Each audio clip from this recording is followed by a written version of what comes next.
Perbedaan dan persamaan dalam pemikiran Abu Yusuf, Ibnu Taimiyah, Ibnu Khaldun dan juga Al-Ghazali dalam mekanisme pasar, yaitu yang pertama, Abu Yusuf yaitu sebagai seorang ulama dan juga cendekiawan ekonomi. Beliau pada abad ke-8, Abu Yusuf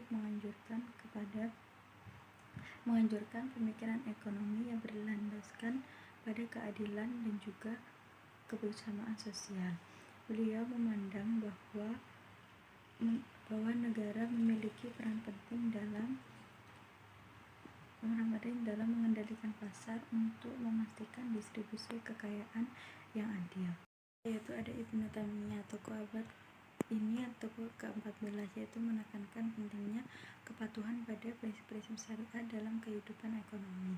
Ibnu Taimiyah ini memandang pasar bahwa sebagai mekanisme yang dapat berjalan dengan efisien jika diatur sesuai dengan prinsip-prinsip Islam. Namun praktik-praktik ini menolak yang bertentangan dengan nilai-nilai agama.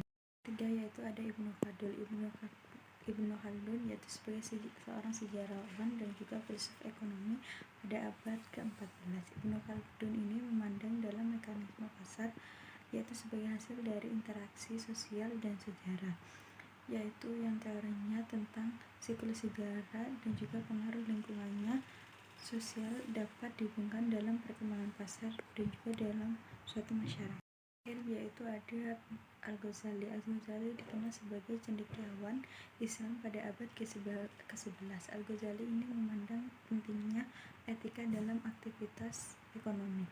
Beliau menekankan keadilan dan juga kejujuran dalam transaksi bisnis, serta mengecam praktik-praktik dapat merugikan masyarakat. Dalam konteks zaman modern ini, khususnya di Indonesia, yaitu pemikiran-pemikiran ini dapat diaplikasikan dengan memperhatikan nilai-nilai Islam, yaitu seperti keadilan dan juga ada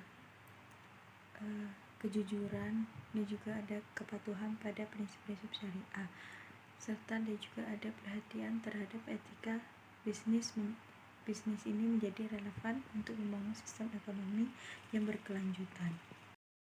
Baik, di sini saya akan menjelaskan dari tabel produksi. Di sini ada input, ada output, ada fixed cost, ada variable cost, ada total cost, ada biaya keseluruhan yang dikeluarkan, ada biaya tetap rata-rata, ada biaya berubah rata-rata, dan juga ada total biaya rata-rata. Di sini Q-nya ini tidak ada, jadi total untuk mencari total cost-nya yaitu FC ditambah dengan VC, yaitu fixed cost ditambah dengan variable cost. Jadi di sini 5.000 ditambah 1.500 jadi hasilnya 6.500. Terus untuk mencari AC-nya yaitu TC 6.500, karena Q ini tidak ada jadi 0, jadi 6.500 dibagi Q 0 sama dengan 0. Untuk mencari AFC-nya yaitu ada FC dibagi dengan Q berarti 5.000 dibagi 0 sama dengan 0. Untuk mencari FC-nya juga di sini diketahui ada 1.500 dibagi Q sama dengan 0.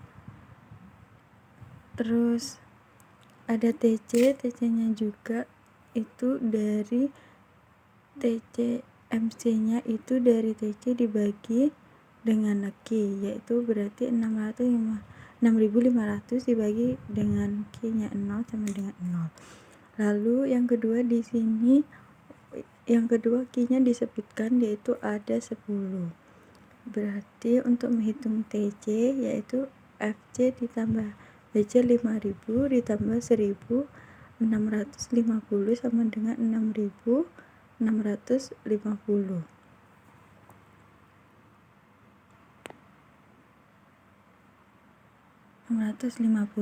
Selanjutnya untuk mencari AC-nya yaitu TC berarti 6.650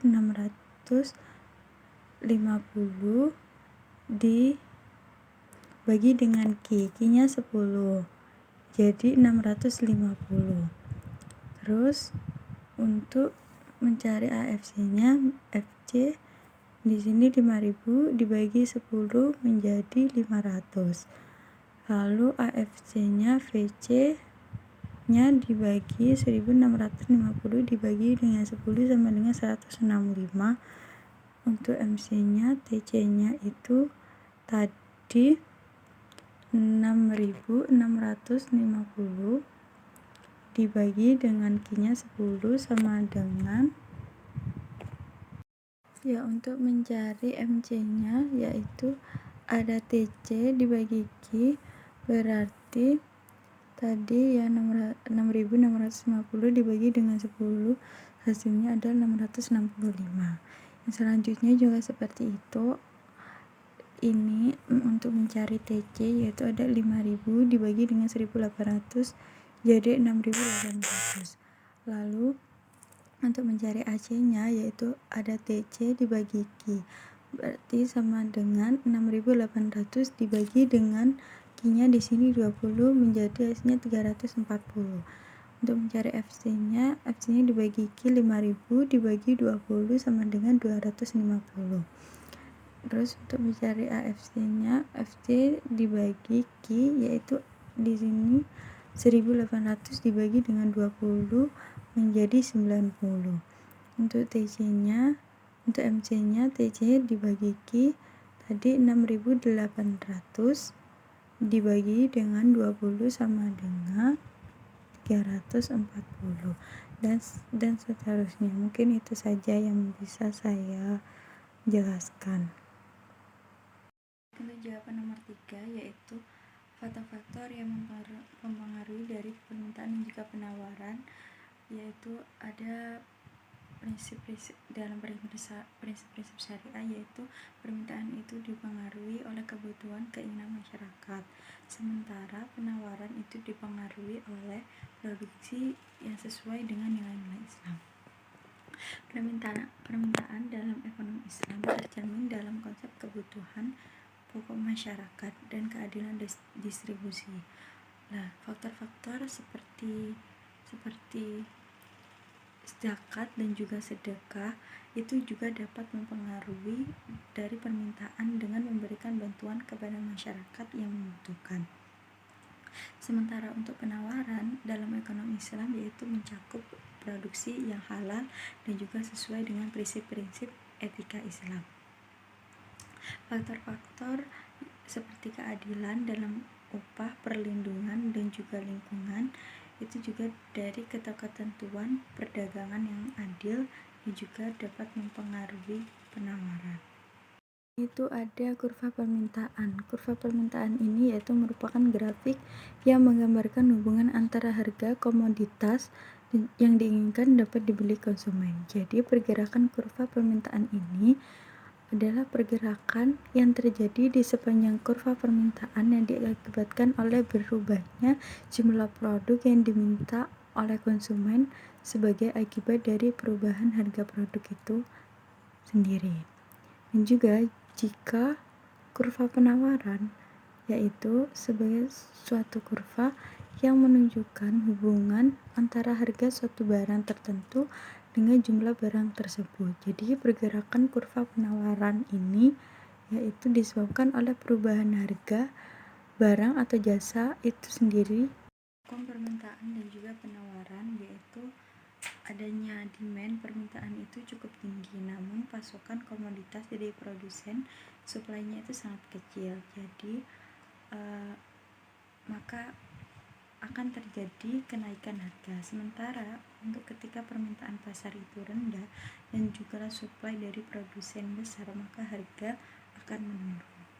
Jawaban nomor 4, dalam konteks Islam, distribusi produk dan jasa mengacu pada prinsip yang mengatur bagaimana barang dan juga layanan didistribusikan di tingkat mikro, yaitu seperti dalam komunitas atau individu. Prinsip utama yang terlibat dalam distribusi ini yaitu adanya keadilan dan juga ada keberdayaan ekonomi dan juga ada ketidakberpijakan. Ya, seperti untuk keadilan Keadilan itu contohnya dalam distribusi dalam mikro Islam, yaitu menekankan keadilan sosial dan juga ekonomi. Produk dan jasa ini harus didistribusikan secara merata, jadi untuk menghindari ketidaksetaraan yang berlebihan di antara anggota masyarakat. Untuk kebudayaan ekonomi dalam distribusi dalam mikro Islam ini untuk mendorong partisipasi aktif masyarakat dalam kegiatan ekonomi. Hal ini yaitu mencakup untuk promosi usaha mikro dan juga usaha kecil serta mendorong kepemilikan bersama untuk mengurangi ketidaksetaraan. Untuk ketidakbersyirikan yaitu pemahaman distribusi ini dalam mikro Islam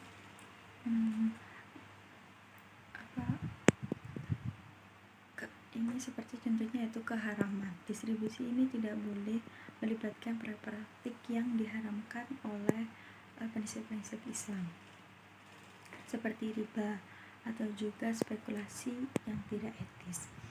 Jadi untuk pendistribusian dalam Islam ini yaitu mempunyai tujuan agar distribusi ini itu menciptakan masyarakat yang lebih adil, berdaya ekonomi dan juga sesuai dengan nilai-nilai Islam. Baik, untuk jawaban nomor 5, pengertian distorsi pasar adalah situasi di mana kondisi pasar itu tidak mencerminkan dengan baik keadaan sebenarnya. Jadi karena adanya campur tangan dari gangguan eksternal tertentu. Jadi ini mengakibatkan alokasi sumber daya yang tidak efisien dan juga tidak sesuai dengan keadaan pasar yang sehat. Nah, jenis-jenis dari distorsi pasar yaitu ada distorsi harga. Distorsi harga itu terjadi ketika harga suatu produk atau layanan itu tidak mencerminkan biaya atau nilai yang sebenarnya. Jadi seringkali akibat intervensi pemerintah atau monopoli. Terus ada juga distribusi informasi. Distorsi informasi yaitu terjadi jika informasi yang tersedia di pasar itu tidak lengkap atau tidak akurat, jadi yang dapat mengarah pada keputusan yang tidak efisien. Dan juga ada distorsi pajak. Distorsi pajak itu pajak dan subsidi. Nah, jadi pajak dan subsidi ini tidak tepat di pasar, jadi dapat menyebabkan pergeseran perilaku pasar yang tidak sesuai dengan kondisi pasar alami. Itu solusi distorsi pasar dalam pemerintah yaitu adanya reformasi kebijakan. Jadi pemerintah itu harus dapat melakukan reformasi kebijakan untuk mengurangi distorsi ini. Nah, contohnya itu termasuk perubahan dari subsidi dan juga regulasi bisnis. Dan juga ada transparansi dan juga edukasi. Jadi untuk meningkatkan transparansi informasi di pasar dan juga memberikan pendidikan kepada pelaku pasar dapat membantu mengurangi distorsi informasi ini. Dan juga ada pengaturan yang tepat. Jadi pemerintah itu harus terlibat juga dalam pengaturan pasar untuk memastikan fair dan juga untuk permainan dan juga mencegah monopoli yang dapat menyebabkan distorsi pasar tersebut. Dan juga adanya evaluasi. Jadi evaluasi dan juga revisi rutin kebijakan pajak, kebijakan subsidi dan juga regulasi itu perlu dievaluasi secara rutin. Jadi memastikan bahwa mereka tetap relevan dan tidak menyebabkan distorsi yang tidak diinginkan. Jadi dengan mengambil langkah-langkah ini itu pemerintah dapat membantu mengatasi distorsi pasar, menciptakan lingkungan yang lebih efisien dan juga adil bagi pelaku pasar.